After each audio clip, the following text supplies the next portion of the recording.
Galera do YouTube, bom dia pessoal, para todo mundo. Então pessoal, tô aqui com esse Toyota Etios. O que acontece? Essa máquina aqui, ó, igual você pode ver aqui, ela tá quebrada bem aqui, ó.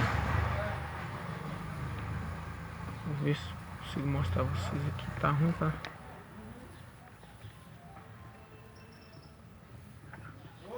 Ela tá quebrada bem aqui, ó. Aqui tem um pininho que segura, você tá vendo o parafuso aqui, ó.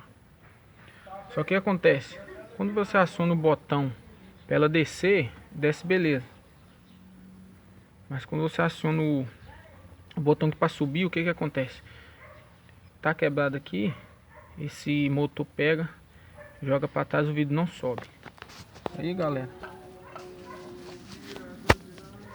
o cliente não tá gastando aí comprando outro motor, né?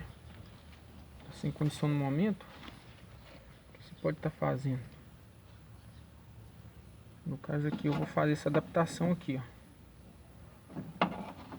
Fiz esse suporte aqui, colocar um parafuso aqui, ó.